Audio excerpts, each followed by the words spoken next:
تم کو جو راضی کرے ٹھیک ہو نام رضا تم پہ کروڑوں درود۔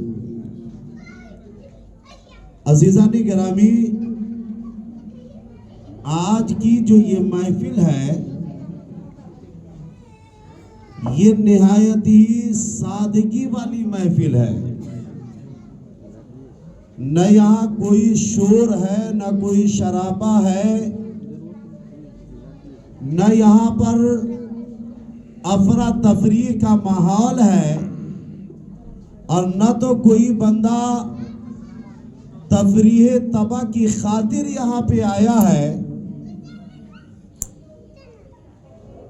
یقین جانیے کہ ایسی ہی محفل سے ہمیشہ دین کا کام ہوا ہے اور انشاءاللہ تعالی دین کا کام ہوتا رہے گا۔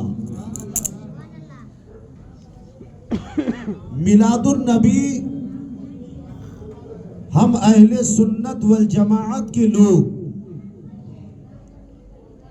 اس لیے مناتے ہیں کہ میلاد النبی منائیں گے تو اللہ خوش ہو جائے گا، اور جب ہمارا رب ہم سے خوش ہو جائے گا تو اللہ ہماری نعمتوں کو بڑھا دے گا۔ اللہ ہمیں جو اپنی رحمتیں عطا کیا ہے اس رحمت میں مزید برکتیں عطا کر دے گا۔ یہی وجہ ہے کہ ہم اہل سنت والجماعت مسلک اعلیٰ حضرت کے ماننے والے لوگ میلاد النبی کا اہتمام زیادہ سے زیادہ کیا کرتے ہیں اور کرنی چاہیے۔ میلاد النبی کی برکت سے اللہ تعالی سر سے بلاؤں کو دور کر دیتا ہے۔ میلاد النبی کی برکت سے اللہ بیماریوں کو کافور کر دیتا ہے۔ میلاد النبی کی برکت سے اللہ تعالی مصیبتوں کا خاتمہ فرما دیتا ہے۔ میلاد النبی کی برکت سے اللہ تعالی جو بے اولاد ہے انہیں اولاد کی نعمت عطا کر دیتا ہے۔ میلاد النبی کی برکت سے کوئی مفلس و کلاس ہے تو اللہ اس کی مفلسی کو دور کر دیتا ہے، اور میلاد النبی کی برکت سے اپنے بندے کو اللہ دنیا میں بھی عزت دیتا ہے، اور انشاءاللہ تعالی قیامت کے دن بھی عزت عطا فرمائے گا۔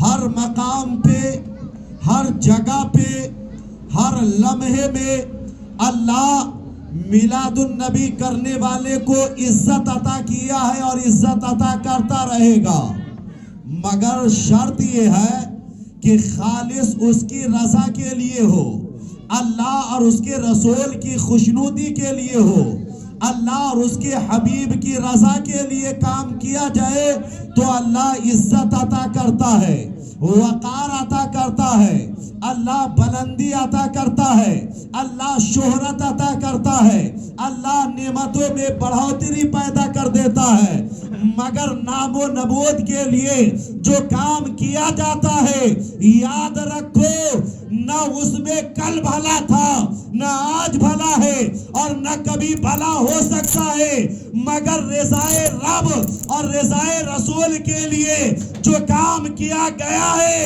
اللہ تعالی اس کام میں کامیابی بندوں کو عطا کر دیا ہے۔ سبحان اللہ۔ آج کا جو ہمارا حالات ہے نا وہ یہ ہے کہ ہم نماز کم پڑھتے ہیں اور جلسہ بہت کرواتے ہیں، اور جلسہ میں ہلڑ بازی کے علاوہ کچھ نہیں ہے۔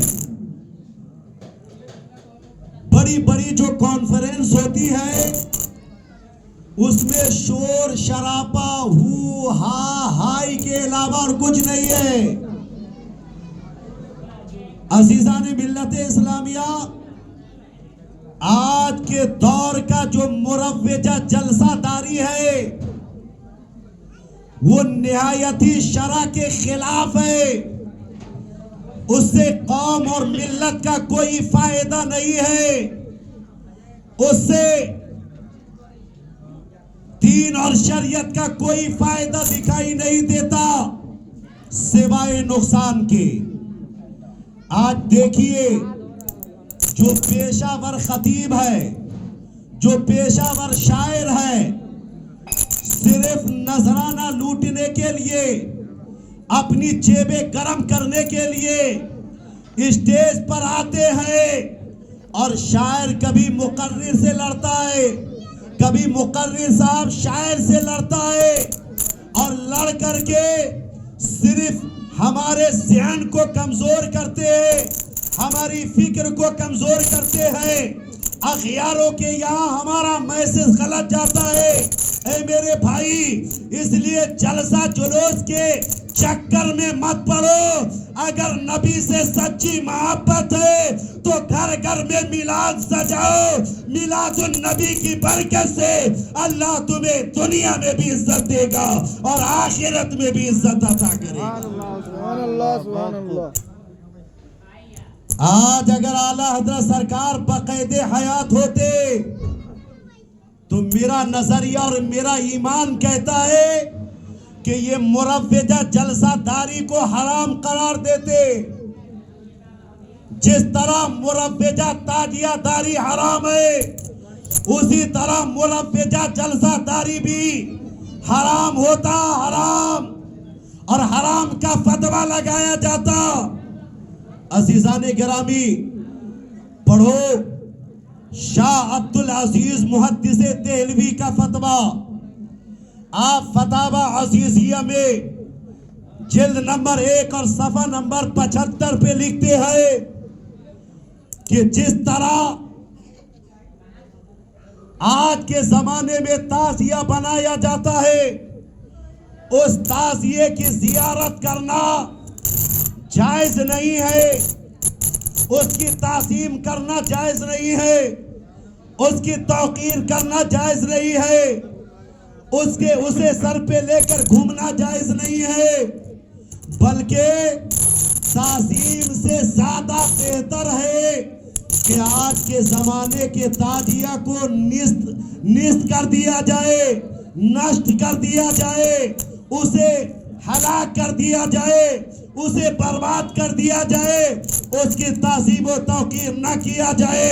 عزیزان گرامی، اسی طریقے سے آج کے دور کا جو جلسہ داری ہے، یہ جلسہ داری نہیں ہے، یہ مکمل دکانداری ہے۔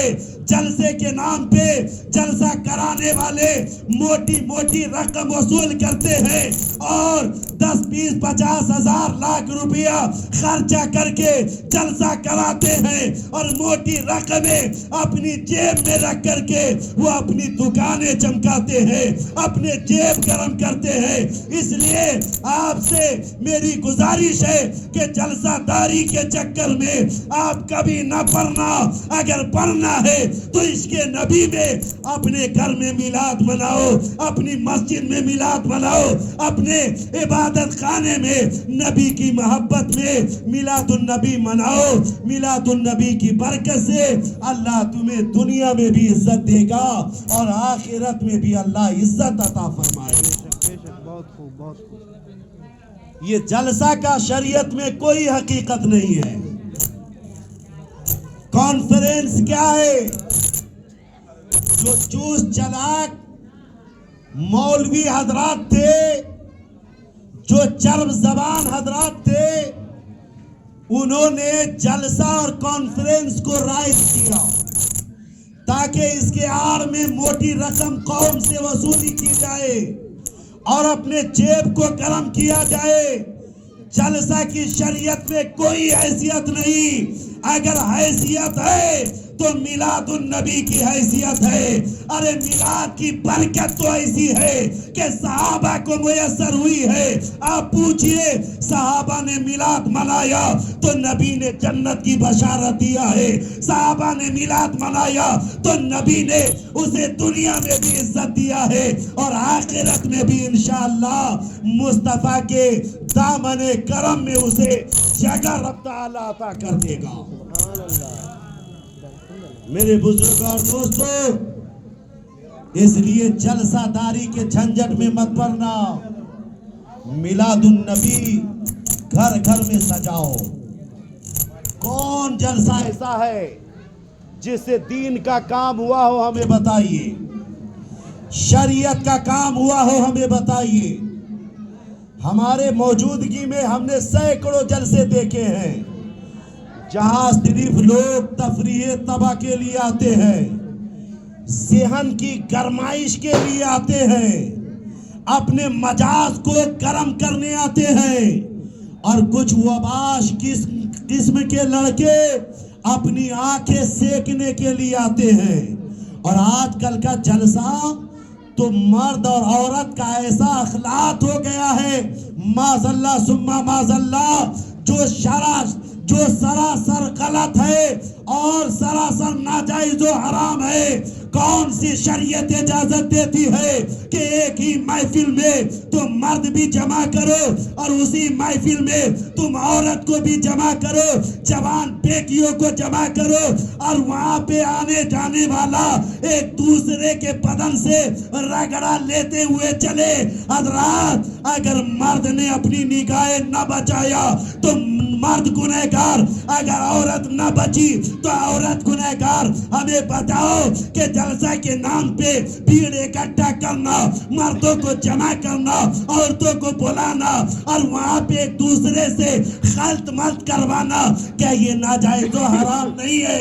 ہاں ہے، اور ہمیشہ ایسی محفل جہاں پہ مرد عورت کا اخلاق ہو، ایک دوسرے کی نظر گرمی ہو، وہ ناجائز و حرام ہے شریعت میں۔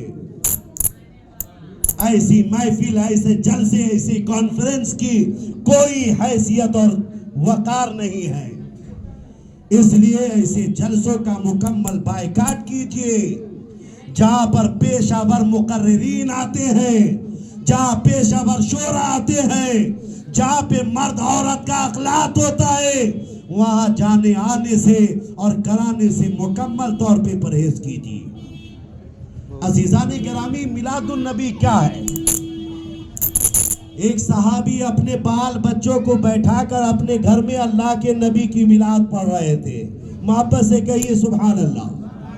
میلاد پڑھ رہے تھے، یار غار مصطفیٰ، یار مزار مصطفیٰ، مجاز شناشہ مصطفیٰ، منبع جود و سخا، پیکر شرم و حیا، حضرت سیدنا صدیق اکبر نبی کے ساتھ ساتھ تھے۔ آپ ایک سفر پہ تھے کہ سرکار نے ایک گھر سے میلاد النبی پڑھنے کی آواز سنی۔ سرکار نے اپنے یار سے کہا، اے صدیق، کیا آپ بھی وہی سن رہے ہیں جو میں سن رہا ہوں؟ محبت سے کہیے سبحان اللہ۔ تو صدیق نے کہا، یا رسول اللہ، میں بھی سن رہا ہوں وہی جو آپ سن رہے ہیں۔ یا رسول اللہ، کوئی آپ کی میلاد پڑھ رہا ہے، کوئی آپ کے آنے پر رب تعالیٰ کا شکر ادا کر رہا ہے، اللہ کی بڑائی بیان کر رہا ہے، اللہ کی پاکی بیان کر رہا ہے، اللہ کی بزرگی بیان کر رہا ہے۔ اللہ اللہ، صدیق اکبر کی کلائی نبی نے پکڑا، اور پکڑنے کے بعد کہا، صدیق میرے ساتھ چلیے۔ اس صحابی کے گھر پہ سرکار تشریف لے گئے۔ جیسے ہی دستک دی، جواب آیا، کون؟ کہا کہ میں محمد الرسول اللہ۔ اللہ اکبر۔ صحابی جیسے ہی سرکار کی آواز اور سرکار کا نام سنتے ہیں، اب خوشیوں میں دوبالگی پیدا ہو جاتی ہے۔ اللہ اللہ۔ شاعر کہتا ہے، یا رسول اللہ، سنا ہے آپ ہر عاشق کے گھر تشریف لاتے ہیں، میرے گھر میں بھی ہو جائے اجالا یا رسول اللہ۔ اللہ اللہ۔ سرکار نے سرکار کے دیوانے اس صحابی نے جیسے سرکار کا نام سنا، کہا، مرحبا مرحبا یا رسول اللہ، مرحبا۔ سرکار اندر تشریف لے گئے، اور لے جانے کے بعد آپ نے فرمایا کہ صحابی بتا کیا کر رہا تھا؟ کیا یا رسول اللہ، ہم آپ کی میلاد پڑھ رہے تھے۔ سبحان اللہ۔ آپ کی میلاد پڑھ رہے تھے تو آپ نے کہا قسم اٹھاتا ہے کیا؟ کہا ہاں قسم اٹھانے کے لیے میں تیار ہوں۔ کہا سوچ سمجھ کر باتیں کر۔ کہا یا رسول اللہ ہم آپ کی میلاد پڑھ رہے تھے۔ پھر سرکار نے کہا قسم اٹھائے گا؟ کہا ہاں یا رسول اللہ قسم اٹھانے کے لیے میں تیار ہوں۔ اللہ اکبر، اتنا کہنا تھا نا کہ سرکار مسکرانے لگے، آمنہ کے لال مسکرانے لگے، عبداللہ کے در یتیم مسکرانے لگے، ہم غریبوں کے آقا ماوا ملجا مسکرانے لگے۔ اور مسکرانے کے بعد صحابی سے سرکار نے کہا صحابی کیا تم ڈر گئے تھے کہ میں تیرے اوپر شک کر رہا تھا؟ نہیں نہیں، ابھی ابھی جبرائیل آئے تھے اور آنے کے بعد کہہ گئے یا رسول اللہ آپ کا دیوانہ آپ کی میلاد منا رہا تھا تو اللہ ملائکہ کے درمیان اس کا ذکر کر رہا تھا۔ اے اللہ کے نبی اس بندے کو بشارت دے دیجئے کہ اللہ آپ کی میلاد منانے کی برکت سے اسے جنت کی خوشخبری سناتا ہے۔ اللہ اکبر، اللہ اکبر۔ معلوم ہے سرکار اب اس صحابی سے کہتے ہیں اللہ نے تمہیں میرے میلاد کی برکت سے جنت عطا کر دیا۔ صدیق اکبر سرکار کا دامن تھامتے ہیں اور کہتے ہیں یا رسول اللہ علیہ الصلوۃ والسلام ایک مسئلہ صاف کر دیا جائے۔ اے اللہ کے نبی کیا یہ خوشخبری صرف اسی صحابی کے لیے ہے؟ پھر سرکار مسکراتے ہیں اور مسکرانے کے بعد کہتے ہیں نہیں نہیں صدیق، جو بشارت اللہ نے جبرائیل کے ذریعے میرے اس دیوانے کے لیے دی ہے، صبح قیامت تک روئے زمین پر جو بھی میرا دیوانہ میری میلاد منائے گا، میلاد کی برکت سے اللہ اسے بھی جنت عطا فرما دے گا۔ اللہ اکبر۔ میرے دوستو اس لیے ہر گھر میں ہر مکان میں میلاد النبی کا اہتمام زیادہ سے زیادہ کیجئے اور دیگر خرافاتی کاموں سے دیگر برباد کن کاموں سے اپنے آپ کو بچیے اور بچاتے رہیے۔ اللہ تعالیٰ کی بارگاہ میں دعا ہے کہ رب قدیر ہم سب کو دین و دنیا کے تمام تر بھلائی اور سعادتوں سے مالا مال فرمائے۔ السلام علیکم ورحمۃ اللہ۔